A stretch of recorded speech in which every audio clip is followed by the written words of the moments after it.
السلام علیکم ورحمۃ اللہ وبرکاتہ۔ امید کرتی ہوں آپ سب ٹھیک ہوں گے انشاءاللہ۔ آج کے اس ویڈیو میں ہم 8th کلاس اردو جو بھی صنف ہے اس کا تعارف مکمل دیکھیں گے انشاءاللہ۔ تو جو بھی ہمارے اس چینل پر نئے ہیں چینل کو سبسکرائب ضرور کریں اور بیل آئیکن کو پریس کریں، ویڈیوز کو لائک ضرور کریں اور اپنے دوستوں کے ساتھ شیئر بھی کریں۔ تو سب سے پہلے ہم مناجات کی تعارف دیکھیں گے۔ مناجات کس کو کہا جاتا ہے؟ مناجات کی تعریف اللہ تعالیٰ کی حمد و ثنا بیان کرنا اور اپنے حاجات و ضروریات کو پوری عاجزی و انکساری کے ساتھ اپنے رب العالمین کے حضور پیش کرنے کو ہی مناجات کہتے ہیں، جیسے کہ حمد کو کہا جاتا ہے۔ یہ مناجات میر حسن دہلوی کی مثنوی سحر البیان سے ماخوذ ہے۔ میر حسن دہلوی نے اپنی مثنوی سحر البیان کا آغاز اسی مناجات سے کیا ہے۔ اردو ادب میں ہزاروں شعراء حمد اور دعا کے ساتھ ساتھ الگ سے مناجات پر بھی طبع آزمائی کی ہے، یعنی اردو میں زیادہ صنف کی تعارف ہی امپورٹنٹ ہے 8th کلاس میں۔ تو یہ ہوا مناجات۔ نیکسٹ ہم سیکنڈ لیسن کی طرف بڑھیں گے۔ لالچ بری بلا ہے۔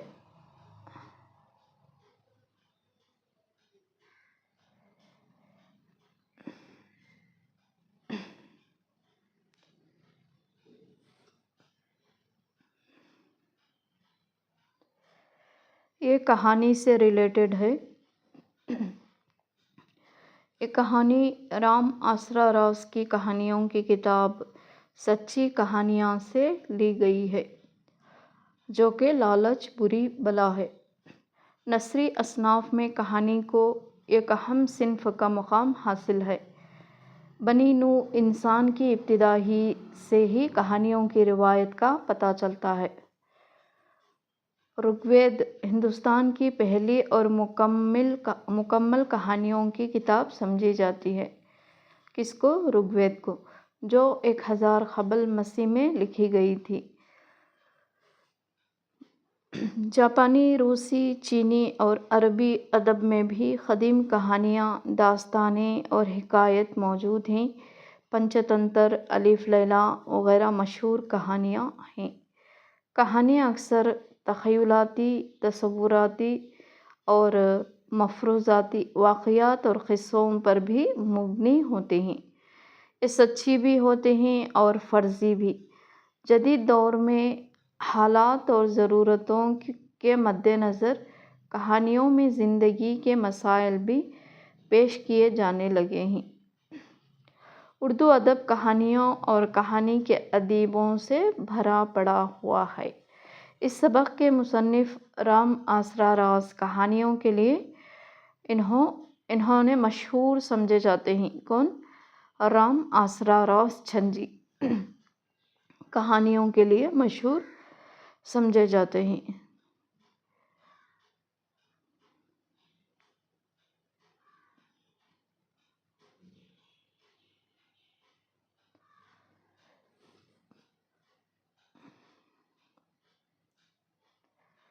نیکسٹ ہے ترانۂ وطن۔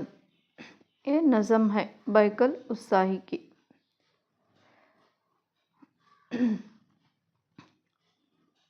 اس میں گیت کا صنف کی تعریف کو دیا گیا ہے۔ گیت بنیادی طور پر غزل کی طرح ایک داخلی اور غنائی صنف سخن کو گیت کہتے ہیں۔ گیت کی حیت غزل سے مختلف ہوتی ہے، یعنی جس طرح غزل ہوتی ہے اس سے الگ ہوتی ہے گیت۔ گیت میں کئی بند ہوتے ہیں۔ ہر بند کے بعد گیت کا پہلا مصرع یا اس مصرے کا حصہ ایک حصے کو دہرایا جاتا ہے، ریپیٹ کیا جاتا ہے، اس کو ہی ٹیپ کا مصرع کہا جاتا ہے۔ گیت میں عموماً 4 یا 5 بند ہوتے ہیں۔ کتنے رہتے ہیں؟ 4 یا 5 بند۔ ان میں آپسی ربط ہوتا ہے، کنیکشن ایک دوسرے کو۔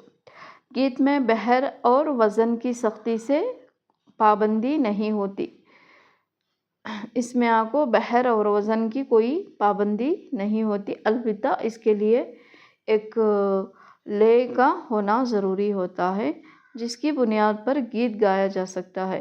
عموماً گیتوں کی بنیاد ہندی بحروں یعنی چھندوں پر رکھی جاتی ہے۔ گیت کی بنیاد ہندی بحروں میں رکھی جاتی ہے۔ گیت کی زبان سادہ اور عام فہم ہوتی ہے۔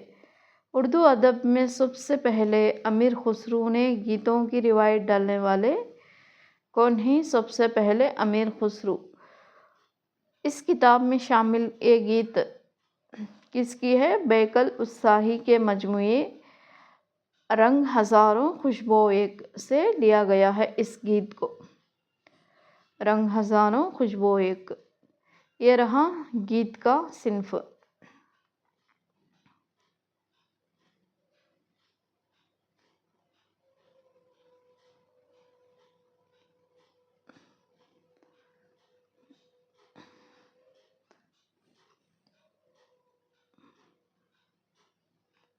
نیکسٹ ہے حضرت عمر بن عبدالعزیز نثر۔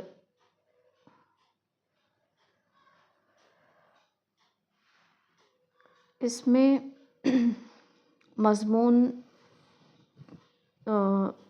مضمون کا صنف بیان کیا گیا ہے، یعنی تاریخی مضمون ایک نثری صنف ہے جس میں کسی موضوع پر مربوط انداز میں تاریخی واقعات بیان کیے جاتے ہیں۔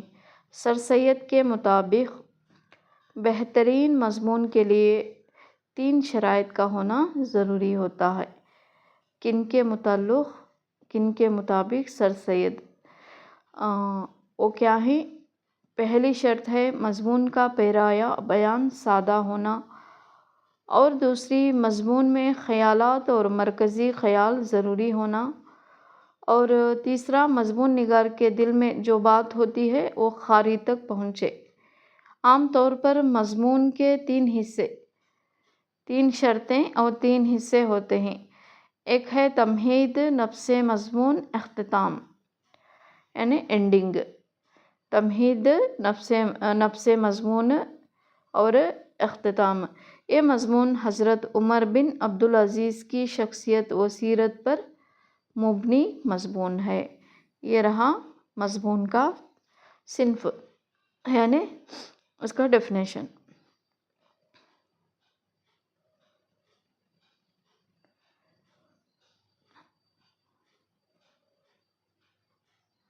نیکسٹ ہے غزل۔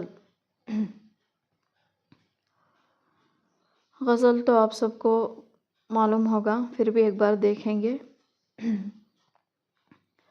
یعنی غزل اردو ادب کی مقبول ترین صنف ہے۔ غزل کے لغوی معنی کیا ہیں؟ عورتوں سے باتیں کرنا۔ غزل کو کوزے میں سمندر سمونے کا فن بھی کہا جاتا ہے۔ غزل کے پہلے شعر کو مطلع کہتے ہیں اور آخری شعر کو مقطع کہا جاتا ہے۔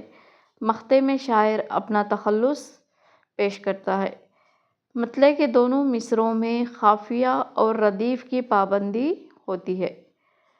یعنی مطلع کے دونوں یعنی غزل کے جو پہلا شعر ہوتا ہے اس کو مطلع کہتے ہیں۔ مطلع کے دونوں مصرعوں میں قافیہ بھی رہتا اور ردیف، یہ دونوں کی پابندی ہوتی ہے۔ اگر غزل کے دوسرے شعر کے دونوں مصرعوں میں بھی اگر قافیہ اور ردیف کی پابندی کی جائے تو وہ شعر حسن مطلع کہلاتا ہے۔ اگر غزل کے دوسرے شعر میں بھی اگر دوسرے شعر کے جو مصرع رہتا ہے نا اس میں بھی قافیہ اور ردیف کی پابندی کی جائے تو اس کو ہی شعر حسن مطلع کہتے ہیں۔ اچھے شعر کو حاصل غزل شعر بھی کہا جاتا ہے۔ غزل کا ہر شعر الگ الگ معنی و مفہوم دیتا ہے۔ غزل کے ہر شعر کے دوسرے مصرعے میں قافیہ اور ردیف کی پابندی کی جاتی ہے، یعنی غزل کے ہر شعر کے دوسرے مصرعے میں قافیہ اور ردیف یہ دونوں کی پابندی ہوتی ہے۔ مصرعے کے آخری لفظ کو ہی ردیف کہتے ہیں، جبکہ ردیف سے پہلے آنے والے ہم وزن الفاظ یا لفظ کو قافیہ کہتے ہیں۔ قافیہ پہلے آتا ہے، ردیف بعد میں آتا ہے۔ یہ غزل بہادر شاہ ظفر کی کلیات ظفر سے لی گئی ہے۔ یہ رہا غزل کا صنف تعارف۔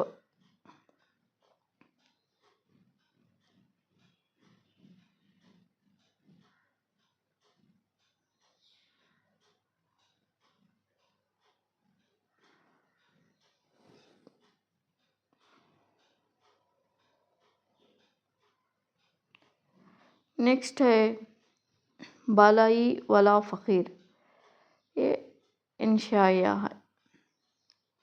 انشائیہ کی تعریف یعنی ڈیفینیشن اس میں دیا گیا ہے، صنف کی تعریف۔ انشائیہ کے لغوی معنی عبارت کے ہیں۔ کیا ہیں؟ عبارت۔ انشائیہ نثری ادب کی وہ صنف ہے جو مضمون کی مانند لگتی ہے مگر مضمون سے الگ انداز رکھتی ہے۔ انگریزی میں انشائیہ اور مضمون دونوں کے لیے بھی ایسے کیا بولتے ہیں؟ انگلش میں اس کو ایسے کہتے ہیں۔ انشائیہ ہو یا مضمون، دونوں کو بھی ایسے کہا جاتا ہے۔ انشائیہ ادیب کی ذہنی پرواز اور ادبی اسلوب کا آئینہ دار ہوتا ہے۔ انشائیہ نگار زندگی کے عام اور خاص کیفیات کو اپنی افتاء و طبع، علمیت اور شگفتہ نگاری سے پرلطف انداز میں بیان کرتا ہے۔ انشائیہ میں انشائیہ نگار کی شخصیت کا پہلو نظر آتا ہے۔ وہ کسی خاص نتیجے کے بغیر بات کو ختم کرتے ہوئے نتیجے کو خاری پر چھوڑ دیتا ہے۔ یہ رہا انشائیہ، یعنی انشائیہ کے معنی یا مضمون کے معنی ایسے۔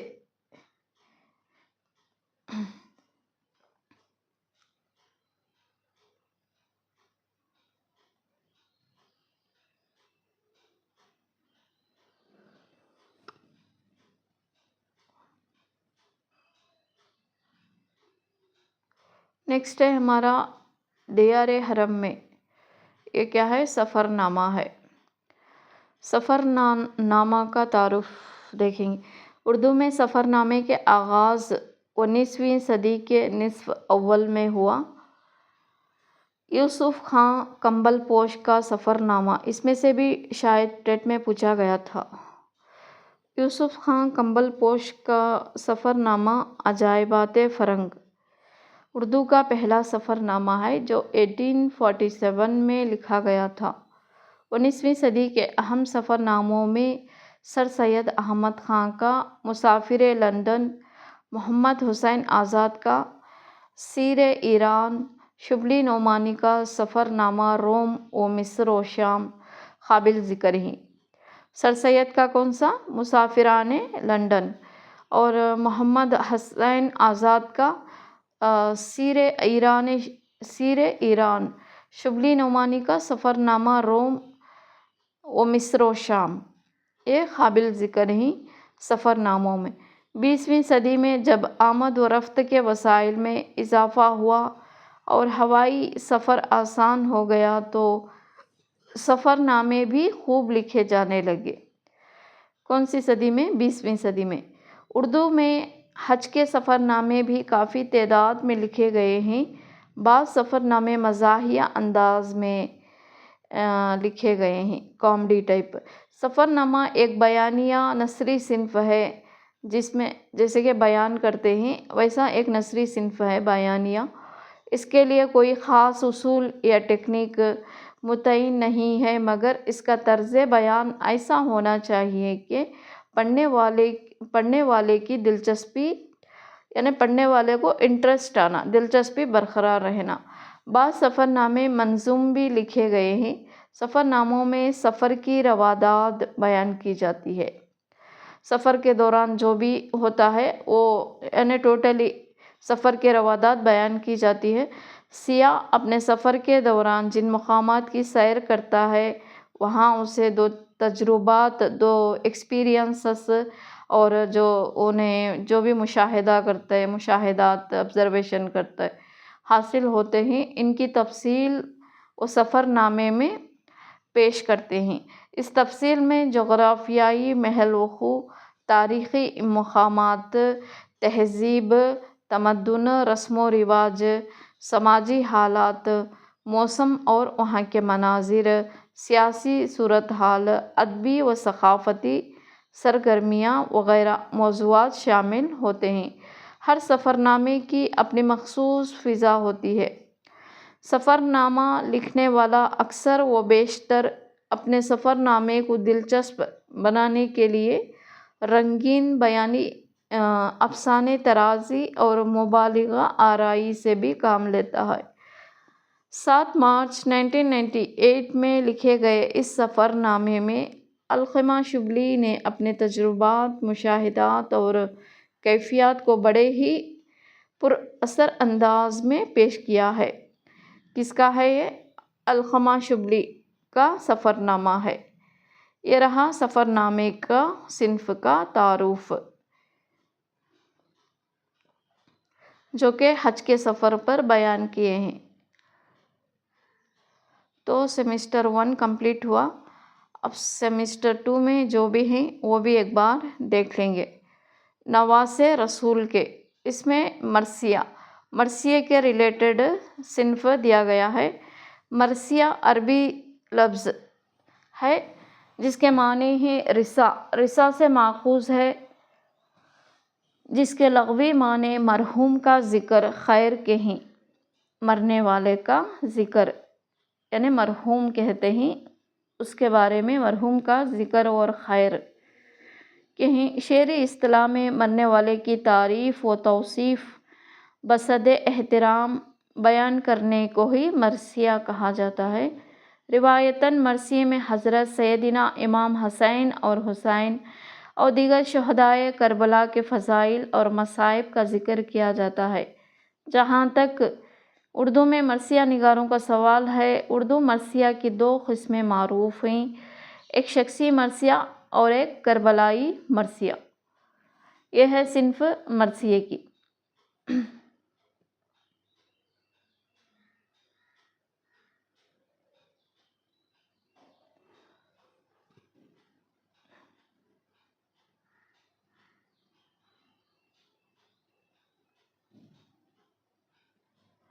نیکسٹ ہے ریا، یہ مضمون،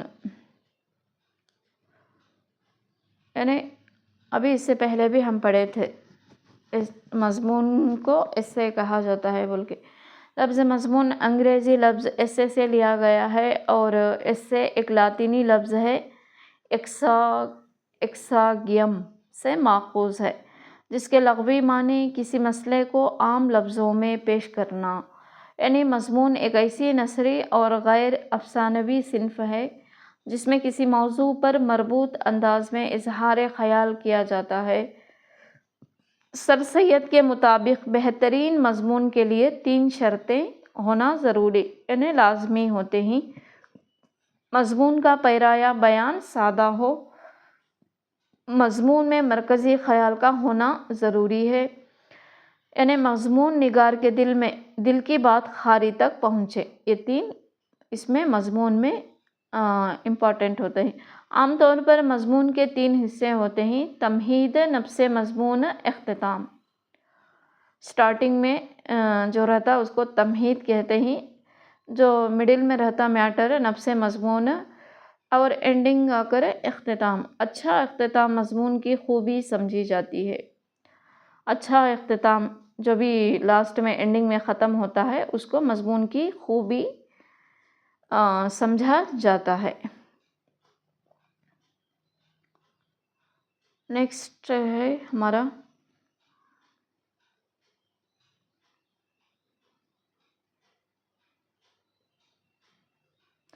خوش آمد نامہ نذیر اکبر آبادی کا۔ اس میں نظم کی صنف کو دیا گیا ہے۔ نظم عربی زبان کا لفظ ہے۔ نظم کے معنی منظم کرنا، لڑی پرونا یا دھاگے میں موتی پرونے کے ہیں۔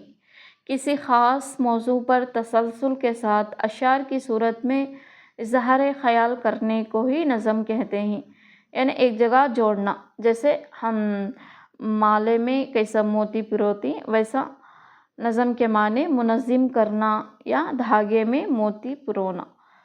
یعنی عام طور پر نظم میں ایک مرکزی خیال ہوتا ہے جس کے گرد پوری نظم کا تانا بانا بنا جاتا ہے۔ ایک مین پوائنٹ ہوتا ہے مرکزی خیال۔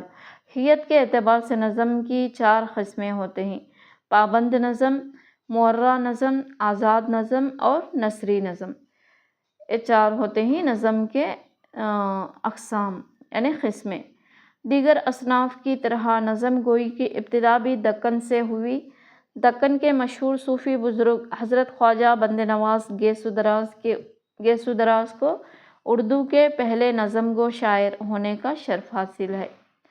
انہیں حضرت خواجہ بندے نواز گیسو دراز یہ اردو کے پہلے نظم گو شاعر ہیں۔ حضرت کی لکھی ہوئی چکی نامے کو اردو کی پہلی نظم کہا جاتا ہے۔ کون سی ہے؟ چکی نامہ۔ نیکسٹ کون سا ہے ہمارا؟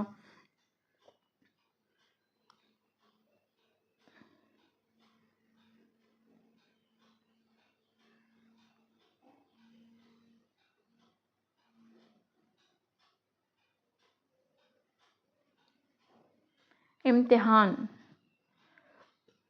مرزا فرحت اللہ بیگ، یہ بھی نثر ہے افسانہ۔ تو ہمیں اس میں افسانے کے ریلیٹڈ اس کا تعارف دیکھیں گے۔ افسانہ اردو کی نثری صنف ہے جسے انگریزی میں شارٹ سٹوری کہا جاتا ہے۔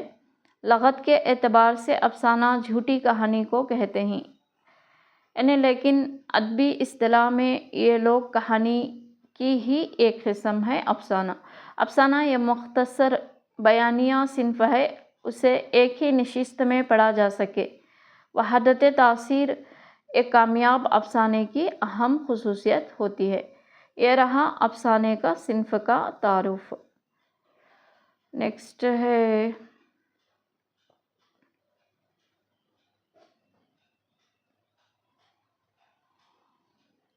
غزل۔ جگر مراد آبادی کا غزل ہے۔ غزل کی تعریف دیکھیں گے۔ غزل اردو ادب کی مقبول ترین صنف ہے۔ غزل کے لغوی معنی عورتوں سے باتیں کرنا۔ غزل کو کوزے میں سمندر سمونے کا فن کہا جاتا ہے۔ غزل کے پہلے شعر اس سے پہلے بھی ہمیں پڑھ چکے ہیں، یعنی مطلع اور آخری شعر کو مقطع کہتے ہیں۔ مقطع میں شاعر اپنا تخلص کو پیش کرتا ہے۔ مطلع کے دونوں مصرعوں میں قافیہ اور ردیف کی پابندی ہوتی ہے۔ اگر غزل کے دوسرے شعر کے دونوں مصرعوں میں بھی قافیہ اور ردیف کی پابندی کی جائے تو وہ شعر حسن مطلع کہلاتا ہے۔ اچھے شعر کو حاصل غزل شعر کہتے ہیں۔ غزل کا ہر شعر الگ الگ معنی و مفہوم دیتا ہے۔ غزل کے ہر شعر کے دوسرے مصرعے میں قافیہ اور ردیف کی پابندی کی جاتی ہے۔ ہر شعر کے مصرعے کے یعنی دوسرے مصرعے میں مصرعے کے آخری لفظ کو ردیف کہتے ہیں، جبکہ ردیف سے پہلے آنے والے ہم وزن الفاظ کو قافیہ کہتے ہیں۔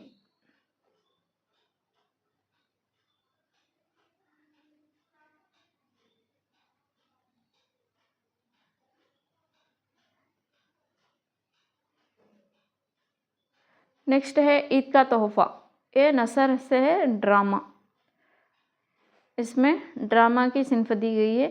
ڈرامہ اردو ادب کی ایک ایسی دلچسپ اور اہم صنف ہے جس میں زندگی کی تمام کیفیات کو کرداروں اور مکالموں کے ذریعے اداکاری کے ساتھ پیش کیا جاتا ہے۔